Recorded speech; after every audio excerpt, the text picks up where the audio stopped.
M. Louis a demandé pour intervenir, il a demandé pouvoir intervenir pendant une demi-heure. Je lui passe donc la parole.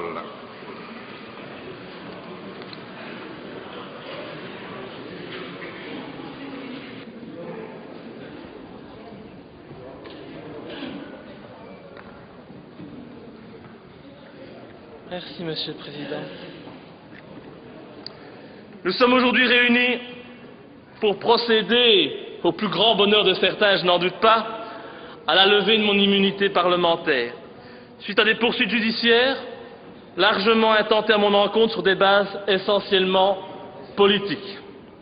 C'est révéler un secret de polichinelle que de dire que ces poursuites ont été intentées contre moi à la demande de Mme Milquet, ministre de l'Intérieur, et Mme Turtelbaum, ministre de la Justice. Bonjour l'indépendance. Cela faisait plus d'1 an et demi que vous en rêviez.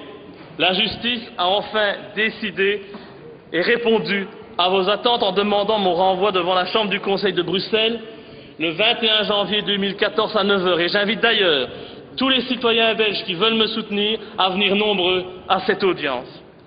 Parce que si le politique tente d'influencer la justice, je demanderai au peuple de Belgique de se mobiliser pour garantir l'indépendance de l'institution et mettre la pression sur le tribunal.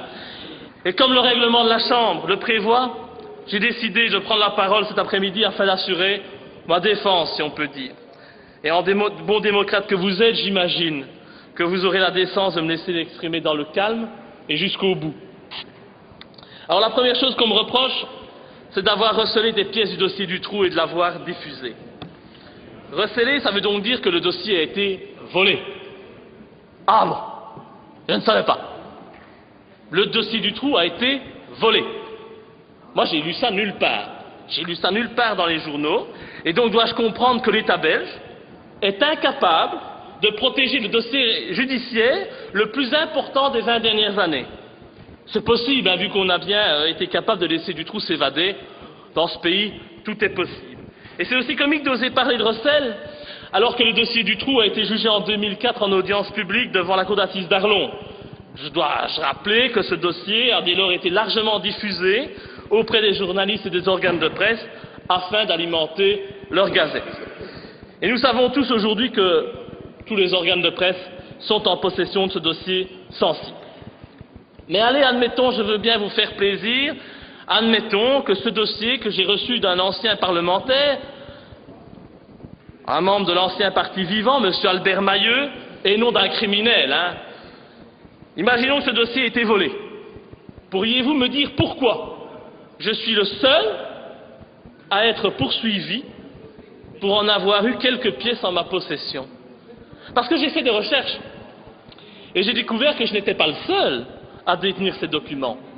Ainsi, j'ai découvert cet article du 7 juillet 2010. J'étais à l'époque élu depuis quelques semaines. Et j'étais encore loin d'avoir été mis en possession des photos d'autopsie des victimes de Dutroux et consorts. Je vais vous lire l'article qui a été publié sur 7 sur 7. Suite aux perquisitions effectuées à l'archevêché de Malines-Bruxelles et à la découverte des CD-ROM contenant le dossier Dutroux chez le cardinal Danez, l'ancien primat de Belgique, l'Église réagit par une conférence de presse par les voix de Éric de Beuquelaar, porte-parole des évêques de Belgique, et maître Keulener, avocat de l'archevêché. Voici le passage le plus intéressant. Les documents relatifs au dossier judiciaire de Julie et Mélissa découverts lors de perquisitions à l'archevêché de Malines le 24 juin ont été envoyés par un tiers à Monseigneur Léonard. Il ne s'agit pas de dossiers papier, mais de 2 CD-ROM qui auraient été envoyés par un tiers bien connu de la presse et de l'évêché. Comme le mentionne la presse de mercredi, ces CD-ROM ont également été envoyés durant l'affaire Dutroux à des journalistes judiciaires, des politiciens et d'autres personnalités du pays. Il conclut en disant « Il ne s'agirait donc aucunement d'une trouvaille unique. Il ne s'agirait donc pas d'une trouvaille unique. » Et d'autres personnes de sphères d'activité différentes auraient donc reçu ce dossier. Excusez-moi, mais je me pose alors une question.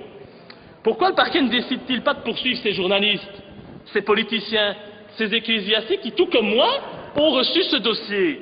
Pourquoi la justice ne décide-t-elle pas de poursuivre le cardinal Danez? Monseigneur Léonard. Non, non, non, non, non. La justice décide de poursuivre uniquement Laurent Louis. Et lors des perquisitions qui ont été effectuées à l'archevêché de Malines-Bruxelles et chez moi, c'est le même dossier qui a été retrouvé. Eux ne sont pas poursuivis, mais moi, je suis poursuivi. Pourquoi une telle différence de traitement?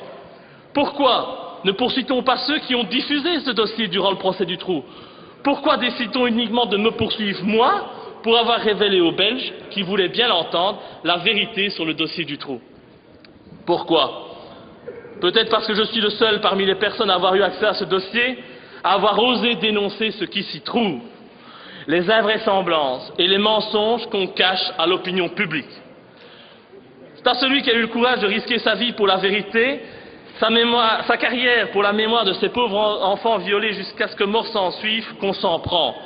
Preuve supplémentaire que des gens haut placés ne veulent pas que la lumière soit faite sur ce dossier. La réalité, c'est que Dutroux n'est que la petite main d'un réseau bien plus large, se composant d'une certaine élite du pays, des gens qui sont en mesure de faire étouffer la vérité. Et pour rappel, la justice a voulu nous faire croire que les fillettes, Julie et Mélissa, étaient mortes de faim dans la cage du Trou lorsque ce dernier avait été incarcéré quelques semaines pour une affaire de vol. Alors, si les fillettes sont mortes de faim, moi j'aimerais bien savoir, parce que je suis peut-être bête et que je ne comprends rien, mais j'aimerais bien savoir, j'aimerais bien qu'on m'explique, une fois pour toutes, comment il se fait qu'elle présentait sur les photos d'autopsie des béances anales et vaginales de plus de 5 cm. Mais c'est vrai, madame, vous avez peur de dire la vérité. Vous voulez me faire croire qu'elles se sont faites cela toutes seules dans la cache. Et pourquoi? Pourquoi a-t-on refusé d'analyser les 6000 traces ADN retrouvées sur les fillettes et dans les caches? Du sang, du sperme, des cheveux, des poils. Pourquoi n'a-t-on pas été plus loin? Avait-on peur de retrouver la trace de personnalité influente? Je suis quand même bien en droit de me poser cette question partagée par l'ensemble du peuple belge. Et j'aimerais profiter de cette tribune pour vous dire que ma démarche, et Mme Fonck aurait dû entendre ça, elle a été soutenue en juillet 2012 par la grand-mère de Julie Lejeune en personne. Cette grand-mère qui m'a contacté lors de mes révélations pour m'apporter son soutien. Mais vous ne voulez pas l'entendre. C'est pourtant la grand-mère de Julie qui m'a apporté son soutien. Cette dame s'est plainte auprès de moi de n'avoir jamais eu accès aux photos des fillettes, son beau-fils lui ayant interdit de les voir. Cette dame était prête à me soutenir, visiblement, mais elle s'est finalement abstenue par respect pour le frère de Julie. Me soutenir aurait eu comme conséquence qu'elle se serait opposée à son ex-beau-fils, Jean-Denis Lejeune, qui a été manipulé par le pseudo-journaliste Marmette de Penningen, manipulé par les politiques et la justice pour qu'il ferme les yeux sur la réalité de la mort de sa fille. C'est une vérité difficile à entendre, mais je ne l'invente pas. La justice me reproche ensuite d'avoir outragé le Premier ministre, Di Rupo, à Combe. J'ai outragé l'homme qui, tous les jours, depuis sa nomination, se moque des citoyens et de ses électeurs en menant une politique ultralibérale et en pratiquant la chasse aux chômeurs, malgré ses prétendus idéaux socialistes. Dingue, c'est plutôt lui qui mériterait d'être jugé par un tribunal pour haute trahison. Mais bon, passons, c'est un autre sujet. Donc j'ai eu la mauvaise idée d'accuser le Premier ministre d'être un pédophile. Ouais, c'est peut-être une mauvaise idée si j'avais voulu faire carrière en Belgique et espérer rentrer dans un gouvernement de vendus, mais j'estime qu'il était de mon devoir d'informer la population sur la personnalité de l'homme le plus puissant du pays. C'est pour moi un devoir en tant qu'élu de la nation que d'informer les citoyens des vices et des crimes commis par nos élus. C'est ce que je me suis contenté de faire. Alors c'est vrai, Di Rupo n'a jamais été condamné pour pédophilie, mais un nombre très important de plaintes ont été déposées contre lui pour de tels faits, toujours pour les mêmes faits. C'est bizarre, non? Comme on dit chez nous, il n'y a pas de fumée sans feu. Mais le plus inquiétant, c'est que la destination a toujours été la même pour ces plaintes. La poubelle. Et c'est ça que je veux pointer du doigt. Les prétendues victimes étaient à chaque fois des criminels qui voulaient profiter de la notoriété de notre pauvre petit Elio. C'est tellement plus pratique de jeter le discrédit sur les victimes.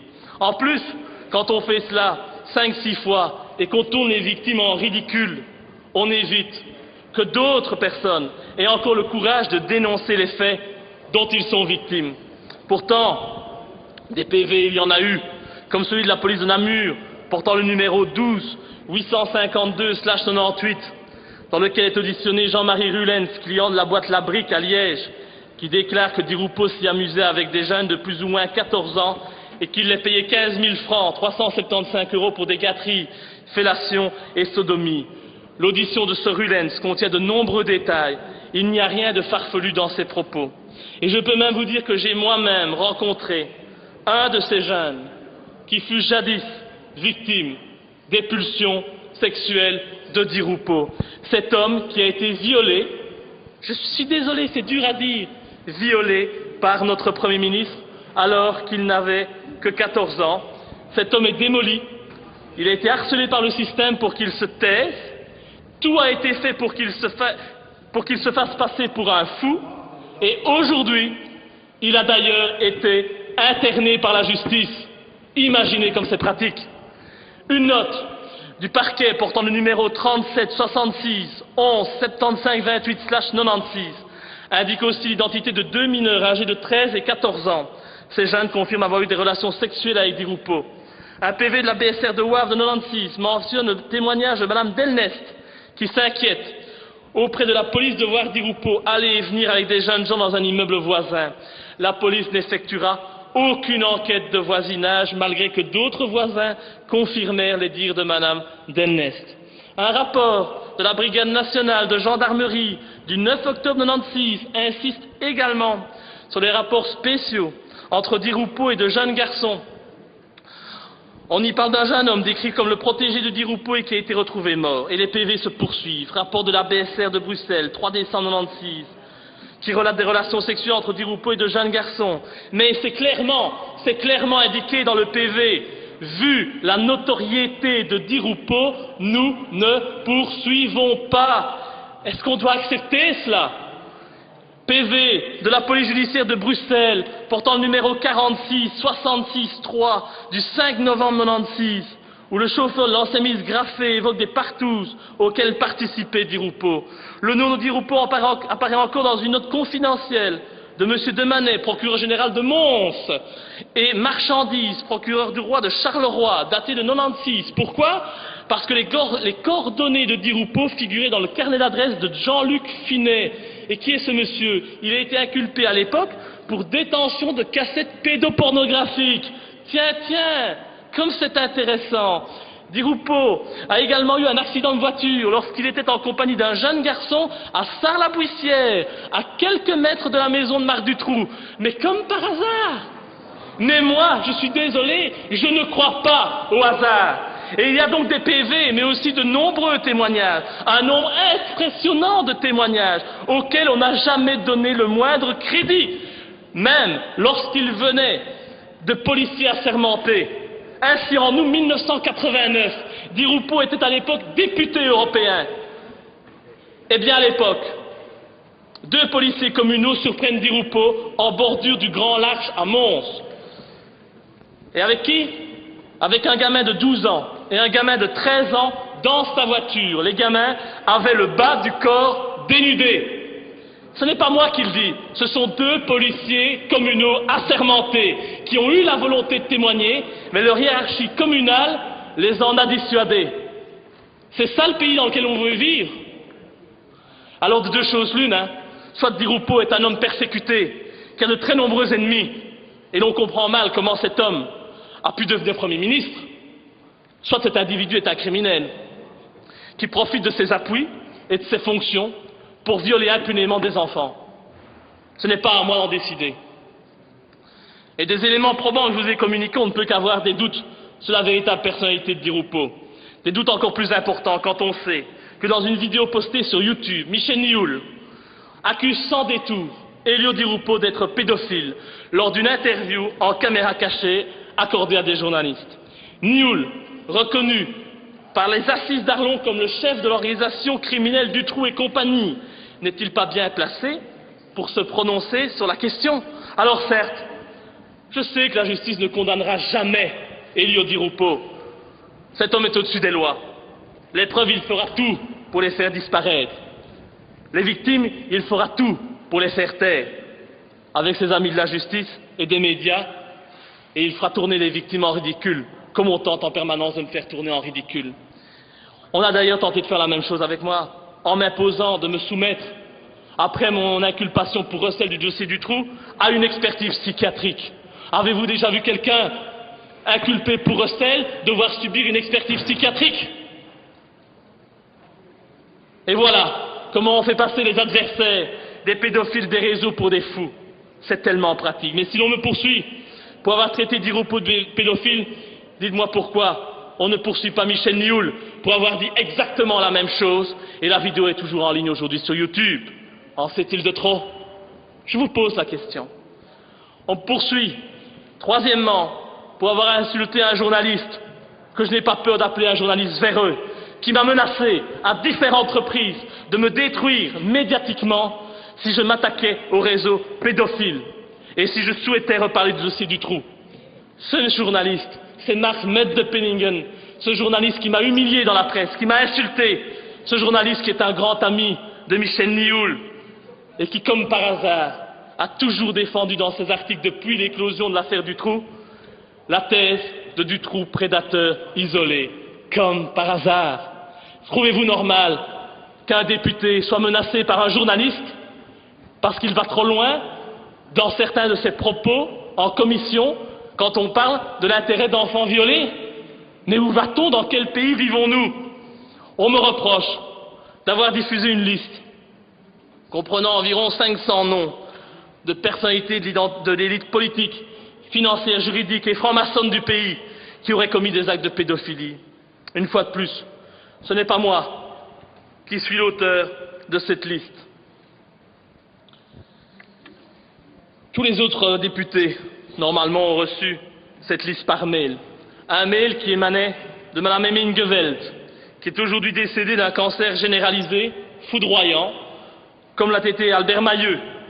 C'est dingue, comme ceux qui luttent contre le pouvoir en place s'éteignent rapidement. Et j'ai jugé de mon devoir de publier cette liste sur mon site, une fois de plus, pour en informer les citoyens. Dois-je rappeler que pour ces deux faits, seule la cour d'assises est compétente. Et oui, il s'agit dans les deux cas d'un délit de presse. Et franchement, je serais très heureux de pouvoir répondre de ces faits devant une cour d'assises, qui me donnerait une formidable tribune pour mener ce combat contre la pédophilie d'État maçonnique. Enfin, on me poursuit pour avoir révélé un secret. C'est dit textuellement. Je suis poursuivi pour avoir révélé un secret.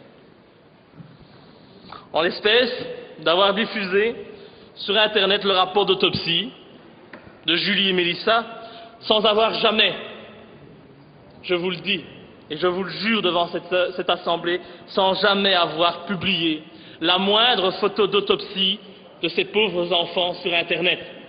Contrairement aux mensonges publics répandus par un ministre Milquet. Avoir révélé un secret, c'est vrai.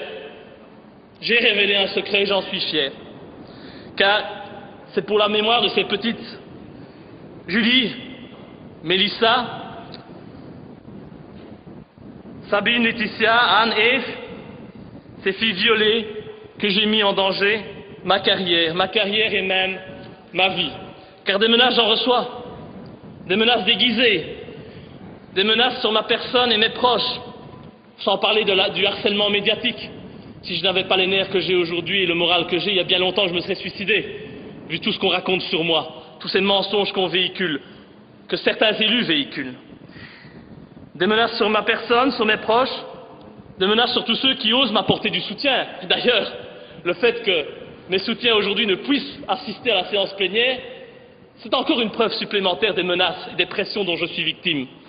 Ainsi, sachez, je dis ça en passant, qu'il m'est devenu impossible, en Belgique, d'ouvrir un compte en banque. Impossible. Il m'est devenu impossible pour moi, malgré que je n'ai pas d'emprunt, de conclure un emprunt. Impossible pour moi d'avoir la parole dans les médias, alors que ces derniers ne se gênent pas pour parler de moi. Le mot d'ordre a été lancé, on ne donne pas la parole à Laurent Louis. Et je le sais, si je dois perdre mon poste de député en mai prochain, je n'ai aucun avenir en Belgique. Aucun. Ce pays qui se dit une démocratie, eh bien je devrais m'exiler, car toutes les portes me seront à jamais fermées. Et voilà ce qui arrive à ceux qui en Belgique. Et malgré qu'on aime son pays, voilà ce qui arrive à ceux qui ont le courage, excusez-moi l'expression, de remuer la merde. Et dire qu'une certaine presse ose faire croire que je prends de tels risques dans le seul but de faire parler de moi, d'avoir un article dans leurs médias mensonges ou de faire le buzz. Allez, soyons sérieux, hein. Croyez-vous que je suis bête au point, narcissique au point de détruire ma vie, de mettre en danger mes proches pour une feuille de chou? Soyons sérieux. Je prends des risques énormes, mais le combat en vaut le coup. Et je l'assume, ce n'est pas grave. Je suis prêt à partir de ce pays. Je suis prêt à aller jusqu'au bout. Je suis surtout prêt à être candidat aux futures élections et à être réélu. J'irai jusqu'au bout, si on me laisse faire, bien sûr, et qu'on ne me retrouve pas suicidé un de ces 4 matins. J'irai jusqu'au bout, c'est mon devoir, et je fais cela pour mon pays. Ma Belgique mérite d'être dirigée par des gens dignes, ce n'est pas le cas aujourd'hui. Et comme je vous l'ai dit en commission, et pour en conclure, Monsieur le Président, je n'ai pas l'intention de faire comme certains élus criminels et de m'accrocher à mon immunité, je laisse ça à Monsieur Westphal. Et c'est donc avec force aujourd'hui que j'exige que vous leviez mon immunité parlementaire, afin que je puisse répondre de ces faits devant la justice. Je l'exige, et je vais même plus loin, en déposant à la fin de mon intervention une déclaration de révision de la Constitution, visant à abroger purement et simplement l'article 59 de la Constitution qui consacre l'immunité parlementaire. J'estime que les députés sont des citoyens comme les autres et qu'ils ne doivent en aucun cas disposer de privilèges. Cette immunité, consacrée par l'article 59, est un privilège. C'est un privilège qui est digne d'une époque révolue. Et j'espère donc, à l'approche des élections et de la dissolution des chambres, que vous, les élus de la nation, vous aurez le courage d'abolir cette immunité en inscrivant l'article 59 comme révisable. Vous en rêvez? Je le sais, je vous donne donc la possibilité. Allez-y, je suis une victime consentante devant vous. Levez mon immunité, j'irai en justice et vous ferez de moi une victime. Une victime du système que je combats depuis que je suis élu. Vous ferez ainsi la démonstration qu'il n'est pas bon s'opposer à vous et de défendre la vérité. Levez mon immunité, je vous le demande, mais pensez aussi le jour venu à demander également la levée de votre immunité à tous. Nous verrons, d'ici quelques semaines, lorsque vous devrez vous prononcer en séance plénière sur cette demande de révision, sur cette demande de déclaration de révision de la Constitution, nous voterons. Si vous êtes d'accord, nous allons dissoudre les chambres, nous irons aux élections un peu plus tôt que prévu, et nous verrons, bien entendu, si vous aurez le même courage que moi, ou si vous préférez toujours pouvoir échapper à la justice en vous cachant derrière votre immunité. Je vous remercie, il me reste juste une chose à faire, et je crois que le Parlement le mérite bien, c'est ceci.